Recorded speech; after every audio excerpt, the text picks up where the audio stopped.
Voilà, bonjour tout le monde. J'aimerais raconter une expérience que j'ai vécue il y a à peu près, il y a presque un an de ça.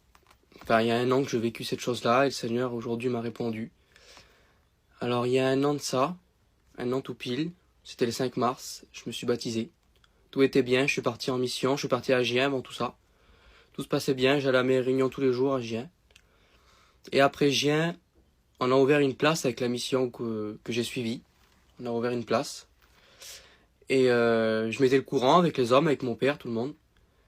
Et les hommes, ils me regardaient, ils me disaient, on va nous chercher une pince. Du coup, ce que je fais, mais moi, je vais prendre une pince.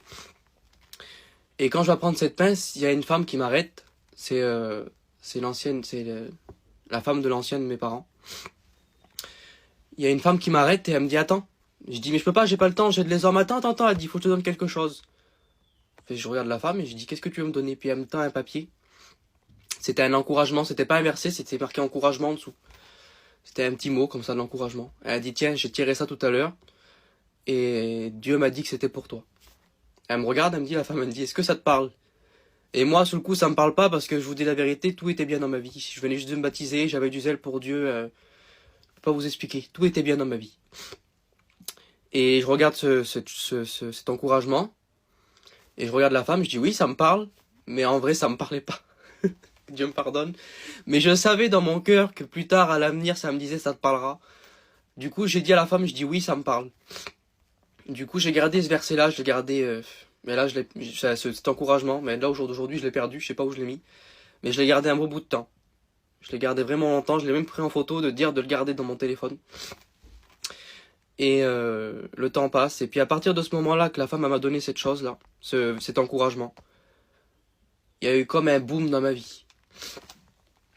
Je me suis senti, c'est le diable qui m'a fait voir ça, de toute façon, au jour d'aujourd'hui, je le réalise. Je me suis senti ignoré des pasteurs, parce que moi, j'ai l'habitude de travailler dans les missions, dans mon église, de prier. J'ai l'habitude de faire tout ça, j'ai toujours eu l'habitude de témoigner sous les chapiteaux.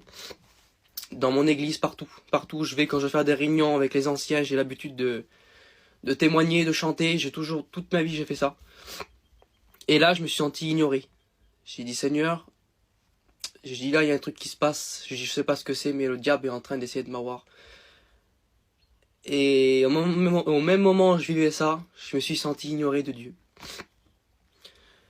Et je disais, Seigneur, je voudrais vivre une expérience avec toi, je voudrais que tu me parles. Je dis, Seigneur. Et le Seigneur me parlait pas. Je ressentais plus. Puis à la force, je ressentais même plus la présence de Dieu. Et quand je suis parti de la mission, le peu de zèle qui me restait, parce que toute la mission était très éprouvante pour moi. Pourtant, c'était une belle mission. On a eu des réunions, c'était du feu. Et pourtant, je pouvais pas m'empêcher de me sentir vide à l'intérieur. J'avais quelque chose de brisé ici.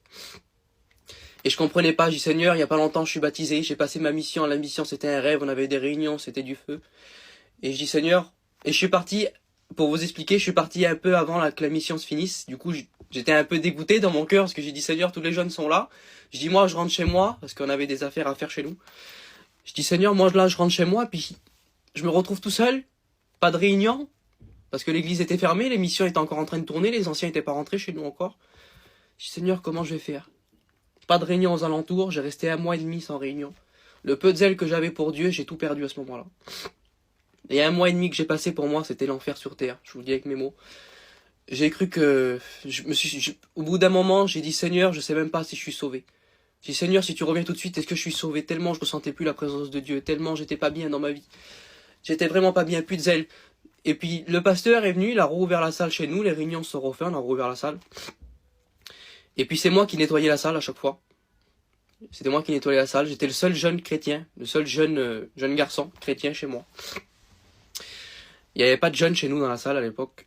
Et puis je nettoyais cette salle à chaque fois, puis je disais Seigneur, puis j'étais pas bien. Je dis Seigneur, je le fais parce que c'est pour toi, mais je dis Seigneur, en vrai, j'ai pas envie de le faire. Je dis ce zèle que j'avais de faire ces choses pour toi, ce travail, Seigneur, je l'ai plus. Je dis Seigneur, tu me parles plus, à tel point je demandais aux jeunes autour de moi, j'ai demandé au Seigneur un mot pour moi, je dis parce que Dieu m'écoute plus. Dieu écoute pas mes prières, j'ai dit Seigneur, il est plus avec moi. Je comprends pas. Je comprends pas, j'osais pas en parler aux anciens, j'osais pas en parler à mes parents parce que j'ai dit, je viens de me baptiser, ils vont dire quoi de moi? Il vient de se baptiser, il a déjà plus la présence de Dieu, c'est quoi ça? Et du coup, j'ai pas osé en parler aux gens, je l'ai gardé pour moi, ça, dans mon cœur. Et puis le Seigneur, bien sûr, le Seigneur m'a relevé quand même. Même si j'avais pas de mots de lui, ben le zèle est revenu, je recommençais à travailler, je recommençais à chanter. Je disais rien à personne, même qu'il y avait quelque chose de brisé dans mon cœur, je disais rien, je continuais à faire le travail que Dieu voulait que je fasse. Et puis je continuais, puis je priais dans la salle, il me faisait prier pour les malades, et puis je continuais à faire ce que j'avais à faire. Je suis parti en Alsace 2 jours faire une mission avec l'ancien de mon père. Je travaillais quand même pour Dieu, mais j'avais quand même cette quelque chose dans mon cœur qui était brisé. Et puis là, dimanche dernier, c'était, je pouvais pas vous dire c'était le combien, je m'en souviens plus, mais c'était, je sais pas, ça devait être le 10 mars, je sais plus, c'était dimanche dernier. Je vais à la Réunion chez moi parce que là, actuellement, je suis aux études pour mon père. Et on est rentré chez nous le week-end parce qu'on avait des affaires à faire. Et puis le dimanche matin, je vais au culte chez moi. Et je chantais que le Seigneur allait me travailler ce matin-là. Et j'avais déjà plus de mots, ça faisait longtemps que j'avais plus la présence de Dieu. Et je vais au culte ce matin-là, puis là, le pasteur, il commence à prêcher. Il prêche, et puis il fait un appel. Il dit, je vais faire un appel maintenant. Et puis l'appel qu'il fait, tout était pour moi. Et puis moi, je comprenais pas pourquoi le Seigneur me parlait pas dans les réunions. Je comprenais pas. Et puis chaque fois que j'étais dans une réunion, je dis, Seigneur, je veux que tu dévoiles ma vie. À chaque réunion que j'étais, je dis, Seigneur, je veux que tu dévoiles ma vie. Je veux que le pasteur qui me regarde, qui me pointe du doigt et qui me dise mon prénom, qui me dise, lève-toi, fils, faut que je prie pour toi, tu ressens plus la présence de Dieu. Je voulais que le Seigneur dévoile ma vie à travers un homme. Et je voyais tout le monde, je voyais que ça arrivait à tout le monde. Et je dis, Seigneur, pourquoi ça m'arrive pas à moi? Je dis, Seigneur, pourquoi ça n'arrive qu'aux autres? Je voyais l'autre, tiens, toi, t'as besoin de faire prier pour toi, lève-toi. Et je dis, Seigneur, ben appelle-moi à moi, si tu l'as fait pour les autres, fais-le pour moi. Et là, le pasteur fait l'appel et il dit, il y a 2 personnes qui ont besoin de faire prier pour eux. Et puis il désigne mon cousin, enfin ma cousine et son fiancé. Ça fait qu'ils se lèvent, puis ils vont, je dis, Seigneur, si tu l'as fait pour eux, fais-le pour moi. Et je vois que le Seigneur le fait pas. Et puis là, le pasteur, il dit, si tu veux être béni, le mur qui est devant ton cœur, c'est à toi de le casser. Il dit, c'est pas le Seigneur qui va venir le casser. Il dit le Seigneur, quand Lazare a été ressuscité, le Seigneur, il a pas dit, il aurait pu ôter la pierre du tombeau d'un claquement de doigts, mais il a dit à ses disciples, allez ôter la pierre. Il dit, donc la pierre, c'est à toi de l'ôter. Et moi, j'arrivais pas, impossible de lever ma main, impossible de me lever de cette chaise. Et je dis, Seigneur, c'est pas pour moi que t'as parlé, le pasteur a pas dit mon prénom, le pasteur a pas dit lève-toi, il l'a pas fait pour moi, il l'a fait pour les autres, il l'a pas fait pour moi. Donc encore une fois, Seigneur, tu m'as oublié. Et là, le pasteur passe derrière l'estrade. Et il dit ces mots-là. À ce moment-là où je dis, Seigneur, tu m'as pas parlé, il dit ces mots-là. Il dit, seul l'amour de Dieu peut restaurer ce qui a été brisé dans ton cœur. Et pratiquement 1 an auparavant, cette femme qui m'a donné ce petit bout de papier, cet encouragement, il y avait écrit mot pour mot, seul l'amour de Dieu peut restaurer ce qui a été brisé dans ton cœur. Et quand le pasteur dit ça, j'ai un flashback dans ma tête qui passe, un film de tout l'été, de tout l'hiver qui s'est passé, que je croyais que le Seigneur me parlait pas. Et sur 100 réunions, Dieu m'en est témoin maintenant que sur les 100 réunions, il y en a 80 où Dieu me parlait. 80 où Dieu m'appelait. Mais parce que moi, je m'avais arrêté, j'avais mis un mur devant mon cœur et je m'avais arrêté à ce que, Seigneur, si tu m'appelles pas, si tu dis pas mon prénom, si l'homme me dévoile pas ma vie, c'est pas pour moi. Je m'avais arrêté à là.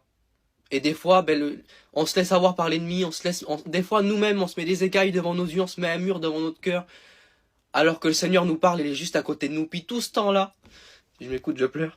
Tout ce temps-là, le Seigneur était à côté de moi. Tout ce temps-là, le Seigneur, il me parlait. Tout ce temps-là, je tirais des versets, j'essayais de comprendre, d'essayer de dire Seigneur, puis on me parlait à travers ce verset. Puis le Seigneur, je voyais, ça me parlait pas. Je dis, ben non, ça me parle pas encore une fois. Mais en fin de compte, le Seigneur était avec moi tout ce temps-là. Chaque réunion que le Seigneur, qu'il a permis qu'il y a eu, le Seigneur était à côté de moi. Puis moi, je comprenais pas. Puis je dis, Seigneur, pourquoi tu m'as pas parlé? À la fin de compte, Dieu me parlait. Dieu m'a parlé toutes ces fois, le Seigneur m'a parlé. Et à la fin de la réunion, j'ai fait prier pour moi, puis j'ai réalisé ça quand le pasteur m'a dit. J'ai expliqué mon cas au pasteur et il dit, tu vois, le Seigneur t'a parlé ce matin, c'est déjà un grand pas. Et c'est là que j'ai réalisé, je dis, mais Seigneur, en vrai, c'est vrai. Je dis, tout ce temps-là, tu m'as parlé, et c'est moi qui m'a fermé ma vision. Des fois, faut réaliser dans la position qu'on est, il faut réaliser que le Seigneur nous parle. Le Seigneur est toujours à côté de nous. Même qu'on croit qu'on passe par la vallée du silence, si je pourrais dire ça, le Seigneur est toujours à côté de nous. Le Seigneur nous tend toujours la main. Le Seigneur ne nous abandonne pas. Le Seigneur, il dit, quand un malheureux crie, l'Éternel l'entend. Moi, je l'ai compris 1 an après. Mais peut-être que pour toi, c'est le moment de le comprendre tout de suite. Le Seigneur est à côté de toi. Et le Seigneur te parle chaque jour de ta vie. Rien que pouvoir respirer chaque matin, c'est le Seigneur qui te donne le pouvoir de respirer. Donc dis-toi que le Seigneur, s'il t'aimerait pas, tu serais même plus là à l'heure actuelle. Donc comprends ce que le Seigneur veut te dire et crois pas que le Seigneur t'a abandonné. Le Seigneur est à côté de toi, il sera toujours à côté de toi. Que Dieu vous bénisse.